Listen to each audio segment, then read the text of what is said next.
Isang mapagpalang araw po sa inyong lahat. Ngayon po ay May 6, 2025, Martes, sa ikalimang linggo ng Pasko ng Pagkabuhay.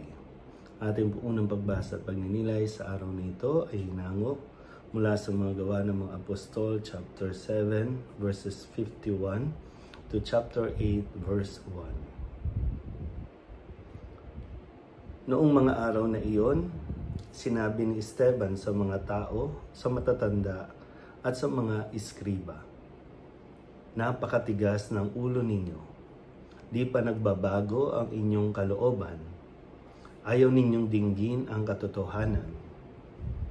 Kung ano ang ginawa ng inyong mga magulang, iyon din ang ginawa ninyo. Lumalaban kayong lagi sa Espiritu Santo.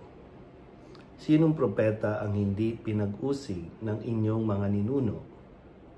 Pinatay nila ang mga humila o humula sa pagparito ng matuwid sa inyo, na inyo namang ipinagkaanulo at ipinapatay.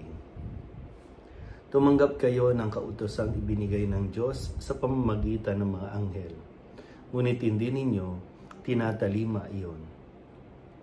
Nang marinig ito ng mga bumubuo ng Sanhedrin, sila'y nagngalit dahil sa matinding galit kay Esteban.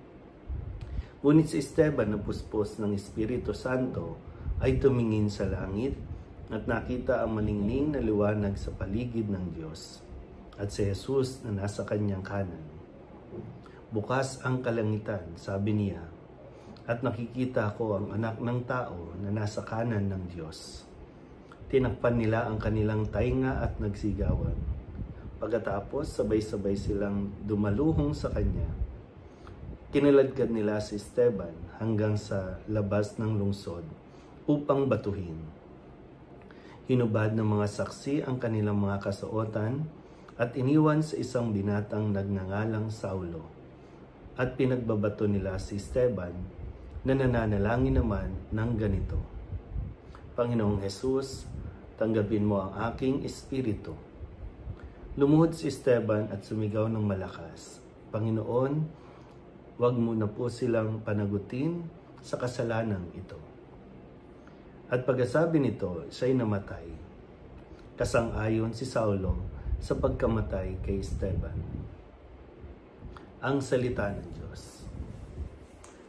Muli po, isang mapagpalang araw sa inyo pong lahat. Sa patuloy po ng ating pagbabasa at pagninilay mula sa mga gawa ng mga apostol, na ito po ay medyo mahaba-haba, no, na ating maririnig sa mga panahong ito. At sa pagpapatuloy nga, kung kahapon ay narinig natin kung paanong naging biktima si Esteban ng mga maling paratang at maling pagpapakalat, no, dahil sa maling pagpapahalat ng mga impormasyon, kung kaya't marami ang mga naniwala dito. At ngayon sa bahaging ito, siya po ay binato na at pinatay sa pamamagitan ng pagbabato sa kanya dahil hindi nila matanggap at ayaw nilang tanggapin ang mga sinasabi ni Esteban, no, ang kanyang patotoo. Unang-una, siyempre, no, walang makahigit sa kanyang karunungan at dahil doon ay marami ang nanira. Pero sa kabila nito, ng kanyang mga naranasan, ay ipinakita pa rin niya, no, yung pagsunod kay Kristo at kung paanong nangyari kay Kristo ay sinikap ni Esteban, no, na magawa din.